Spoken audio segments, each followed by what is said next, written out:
है वो composition of design का शुरू हो गया, जिसमें आपको ये 4 चीज़ें बता रही हूँ। तो फ्लावर, लीव्स, ब्रांचेस, बड्स। तो इससे हमारा डिज़ाइन जो है वो तकरीबन कंप्लीट हो जाता है। बहुत आसान है। फ्लावर्स के लिए आपने सिंपल क्या करना है, आपने सर्कल ड्रॉ करना है। इसके अंदर हमारे साथ इसी सर्कल के अंदर हमारे पास बहुत सारे फ्लावर्स के ऑप्शंस होते हैं। इसी के अंदर हम बहुत सारी चीज़ें बना सकते हैं। कौन-कौन सी? एक हमारे पास हो गया सबसे पहले 3D फ्लावर, जो कि आपके हुक को 4 चाँद लगा देता है। सबसे ज़्यादा बेहतरीन ये लगता है अगर सेंटर में बना हुआ हो, सेंटर पीस आपका 3D फ्लावर का बना हुआ हो। इसके अलावा बुलियन फ्लावर, यानी कि पिन वर्क फ्लावर जो होता है। इसके अलावा आपका वुवन रोज़ ईज़ीएस्ट होता है ये, और बहुत अच्छा लगता है। और ऐसे हूप्स वगैरह में ज़्यादातर मैंने इसी तरीके के बने हुए देखे हैं। इसके अलावा इसके अंदर हमारा जो है वो मिरर भी लग सकता है, लेकिन हूप में इतना ज़्यादा मिरर प्यारा लगता है नहीं, तो ये ऑप्शनल है और बहुत कम ऑप्शंस में ये यूज़ होता है। फिर हमारे पास इसके अलावा हम इसको जो है वो फ्लावर की शेप दे सकते हैं, यानी अगर हम चाह रहे हैं कि हम इनमें से कोई फ्लावर ना बनाएं, तो फिर हम इसको खुद ही फ्लावर की शेप दे सकते हैं। सिंपल बीच में हमने बिल्कुल सेंटर में एक डॉट लगाना है और फिर इसके अंदर 5 लाइंस ड्रॉ करनी है और इसको हमने पत्ते का शेप दे देना है इस तरीके से।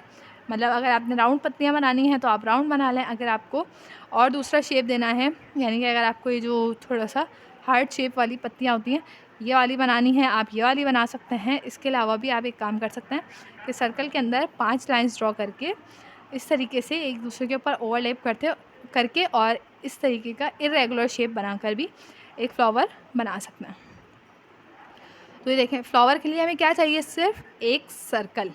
लीव्स के लिए मैं आपको पहले भी डिटेल में बता चुकी हूँ, फिर बता देती हूँ। सिंपल लाइन लगाएं, ऊपर हाफ सर्कल, नीचे हाफ सर्कल।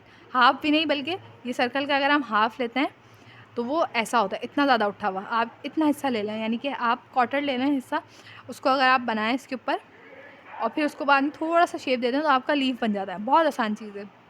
फिर ब्रांचेस में आपने क्या करना होता है, आप एक डंडी निकालें, उसके साइड में जो है वो थोड़ा एक ऊपर एक थोड़ा नीचे, फिर उसमें से निकाल दी। इस तरीके से ब्रांचेस निकाल सकते हैं, जैसे हम रूट्स बनाते थे बचपन में, बिल्कुल वैसे ही आप ब्रांचेस निकाल लें। और बर्ड्स के लिए आपके पास ज़्यादा क्या है, बस आप सर्कल बनाना छोटे छोटे, आपका डिज़ाइन कंपोज हो गया। अब हम इसको जो है वो तरतीब से कंपोज करते हैं।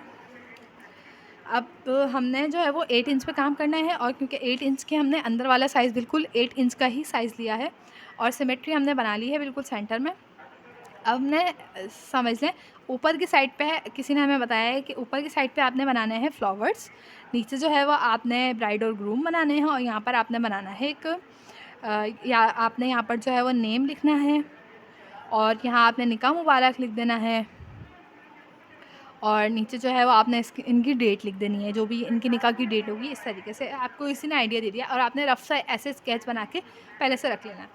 उसके बाद आपने क्या करना है, आपने कम से कम यहाँ से 1 से 1.5 इंच नीचे इस तरीके के एक कर्व लाइन बनानी है, एक साइड पे, सिमेट्री के एक साइड पे बस हल्का। स्केचिंग का सबसे पहला रूल ये होता है, आपने स्केचिंग को लाइट बिल्कुल हल्के हल्के से बनाना है, ताकि अगर आपकी कोई गलती हो तो आपका ये पेपर ख़राब ना हो। इसके बाद आपने क्या करना है, आपने एक सर्कल इस तरीके से बनाना है। कोई गोल चीज़ आपको मिल जाए तो आप बना लीजिएगा। आपको जितना बड़ा फ्लावर बनाना है, आपने उतना बड़ा एक सर्कल बनाया इस तरीके से कि हाफ़ इधर हो और हाफ़ उधर हो। फिर उसके बाद आप अपने हिसाब से देख लें आप कितने फ्लावर्स बनाना चाह रहे हैं। ये मैंने 2 छोटे बना दिए, एक थोड़ा सा मीडियम साइज़ का बना दिया, और फिर आगे मैं एक और बनाना चाह रही हूँ, थोड़े से ज़्यादा फ्लावर्स बनाना चाह रही हूँ मैं, तो मैंने इस तरीके से बना दिया। उसके बाद मैंने यहाँ पर पत्ता बना दिया। यहाँ जहाँ हमारा सेंटर फ्लावर है वहाँ मैंने 2 बना दिए, ताकि इस तरफ भी हमारे 2 बन जाए, तो ये थोड़ा सा यहाँ से भरा हुआ लगे। यहाँ नीचे 2 बन गए तो ऊपर मैं 1 बना दूँगी। यहाँ क्योंकि जगह कम है तो मैं 1 बना दूँगी। यहाँ भी मैं 1 बना लूँगी।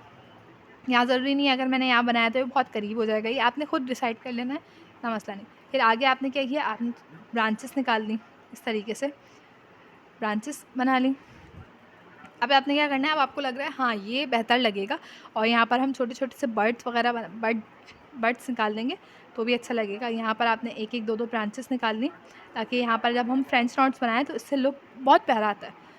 यहाँ पर आपने एक थोड़ी सी ज़्यादा निकाल ली, क्योंकि सेंटर पार्ट थोड़ा सा भरा भरा हुआ ही अच्छा लग रहा होता है।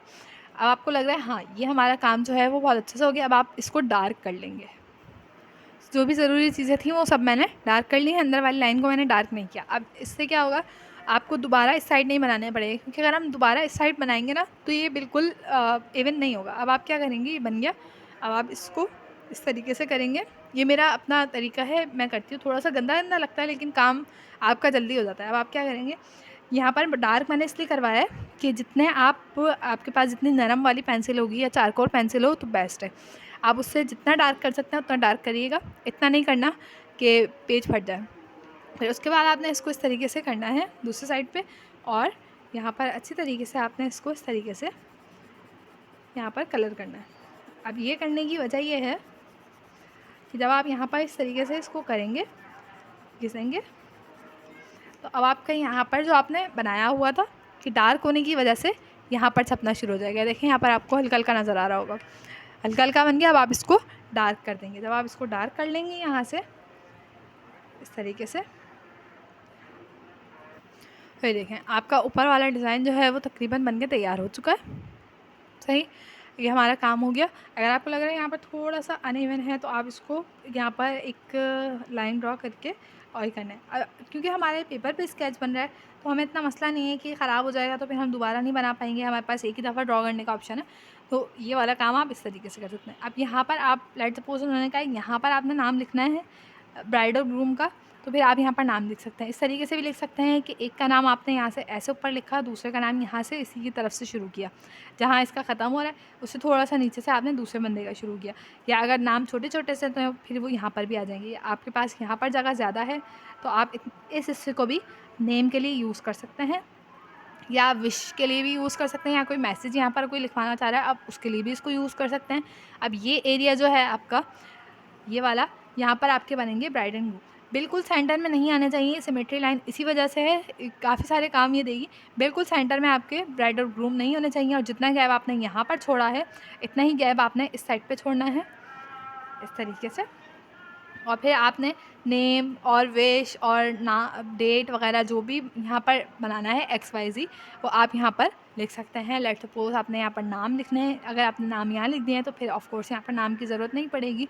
यहाँ पर फिर यही होगा कि आपने यहाँ पर जो है वो निकाह मुबारक की हेडिंग डाल दी, विश की हेडिंग डाल दी, या कोई चाह रहा है कि भाई ज़्यादा कि हम निकाह मुबारक की दुआ लिख लें या उसका तर्जुमा लिखवाना चाह रहे हैं, या अक्सर लोग जो है वो खलक़नाकुम अज़वाजन इस तरीके की आयत का छोटा सा पार्ट लिखवाते हैं या उसका तर्जुमा लिखवाते हैं इंग्लिश में या उर्दू में, तो आप वो भी लिख सकते हैं। नीचे आपने कैलेंडर अगर बनाना है तो कैलेंडर बनाने के लिए आपको ज़्यादा मेहनत नहीं करनी पड़ेगी, बस आपने निकालना है जिस भी मंथ में उन्होंने बताया भाई ये डेट है और ये ईयर था, तो आप उस हिसाब से कैलेंडर बना देंगे। बहुत छोटा छोटा सा लिखना है आपने, 1 2 3 4, फिर इस तरीके से आपने 7 दिन बना लेने हैं। इसके कॉलम्स बनाने हैं पूरे बाकायदा 7 ऐसे, और कैलेंडर देख के आपने, और फिर अगर आप 5 हफ्ते हैं तो फिर आप इस तरीके से 5 ड्रॉ करेंगे बिल्कुल बराबर हो, और ये भी आपके बराबर आए इसके लिए फिर आप नंबर्स के लिए अलग से आप लाइंस ड्रॉ करेंगे इस तरीके से।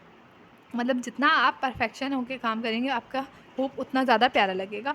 फिर उसके बाद तब आपने बनाना है ब्राइड और ग्रूम, तो उसके लिए आपके पास ऑलरेडी अवेलेबल है। आप इसको बना के रखें अपने बटर पेपर पे बनाने से ये फ़ायदा होगा आपको कि आप उसको आराम से यहाँ पर छाप सकते हैं। जब आप बटर पेपर पे बना लेंगे तो आप यहाँ पर इसको आराम से छाप सकते हैं, क्योंकि बटर पेपर में से सी थ्रू होता है। अगर इसमें से नज़र आ सके, इतना तो नज़र तो नहीं आ रहा इसमें से, लेकिन मुझे उम्मीद है कि ये हिस्सा अगर हम इसको वैसे ही नाप लें किसी स्केल वगैरह के ज़रिए, स्केल तो नहीं, मुझे इंचेस टेप मिल गया, तो ये तकरीबन 4.5 तक पे जा रही है। अगर हम इतनी लंबी फ़्रॉक ना भी बनाएं, क्योंकि फ़्रॉक अक्सर जो है वो हूप से बाहर आ रही होती है और ज़्यादा प्यारी तभी लग रही होती है, तो भी इतना मसला नहीं है। तो हम ग्रूम को देख लेते हैं। ग्रूम हमारा जो है वो तकरीबन 3.5 से 4.25 इंच तक का हमें इसके लिए जगह चाहिए।